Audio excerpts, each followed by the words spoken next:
Hey guys, Good Marks Goods here, and today we're going to take a look at one of the more valuable types of Silverplate flatware you might come across, and that's German high-end flatware. Now, if we'll just take a look at this knife over here,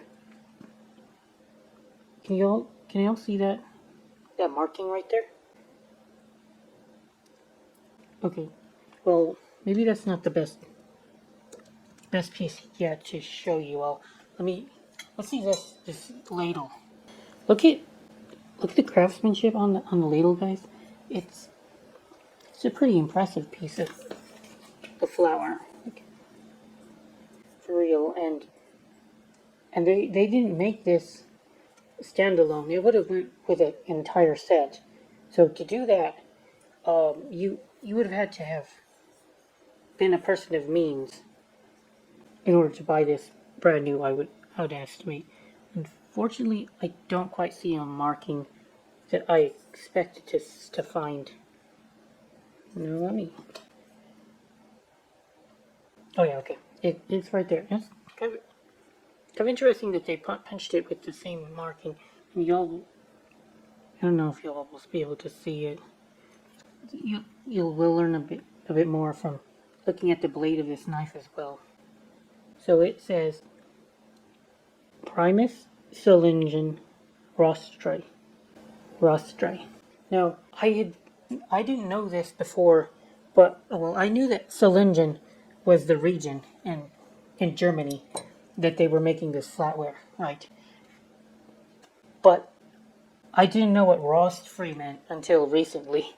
I assumed that it was a company. It's the Rostfrei company. But looking it up, what that is simply they'll put it on their steel. It's basically the same thing as putting stainless steel on a piece of steel, which actually makes a lot of sense, come to think of it, because it kind of sounds like rust free, and I guess that's the translation. I don't speak German, but that's what I would assume is what that means. All right, so, but let's go look at the 90 here. Now, Germany used this different kind of standard where you know that American Silverplate used A, or they might have used AA.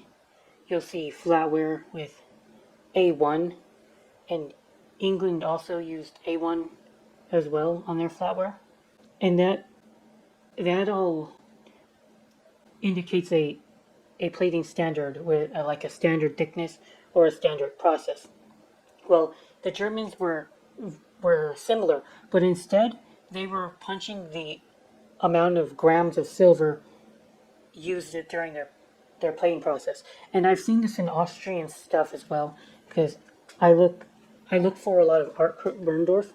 Let's take a look at some of these pieces, guys. It's gorgeous. But anyway, yeah, you've got 90 grams, and then they would plate a batch of 12 pieces by 12 pieces, like in a row, right? And then they'd be plating them, 24 pieces in total, 90 grams over all of them. So we'd be getting almost 4 grams a piece of silver plate, which is very, very thick, because that's about 6 to 8 times thicker than what I'd expect from a generic piece of Oneida Community, for example, or like 1847 Rogers Bros. I expect maybe a gram or less on something like a tablespoon. So, yeah, they made this stuff very thick. It was very sturdy and it was very well made.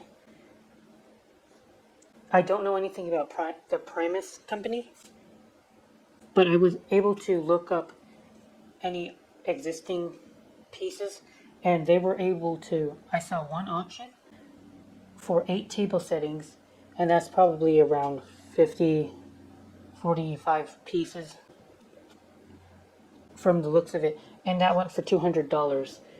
And that's about what I would have expected because 90 punched flatware is usually around $4 to $5. They kind of take the price of silver. The market kind of does. There's a sticker that goes for a premium on top of other pieces. Because Primus is relatively unknown. I've certainly never heard of it. And I've done this for a while and I look at a lot of Silverplate. That being said, it's a very gorgeous set. There's a lot going on in it. Like, I really don't like how I only have 2 of these knives though. These dinner knives. That's really quite unfortunate. I'd rather have a lot more, and then that would be ideal. There's only three dinner forks over here. I don't know what happened. This stuff gets sent to Goodwill and things get lost in the shuffle, I guess. Probably what happened. Who really knows? But yeah, we've got everything from little Dimitasi spoons here. These are spoons that are specifically for cups of coffee, maybe a latte, or people use them as baby spoons. We've got 8 pastry forks, maybe.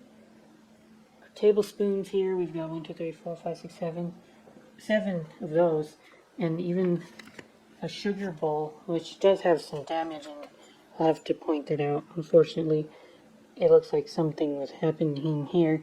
This is kind of the damage you'll see if you accidentally lose it in the drain and then turn on the garbage disposal. That is sad, but it does happen.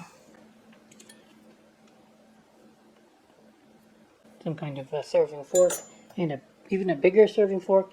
You don't really see a knife like this. What kind of knife is this? Kind of curved. It's beautiful. This stuff is really art. It's got salad server. It's even got iced teaspoons. You don't see that a lot from sets. I don't know how to price this stuff because it's probably going to be a tough sell. Most people aren't looking to spend a whole lot on flatware, and I don't know if the name will give it a lot of attention, but I do know that I'd want at least $5 a piece. And then throwing in a premium for the rarer serving pieces. They could probably even sell alone, but I'd like to keep it as a set. So I'd price this around $300 in total.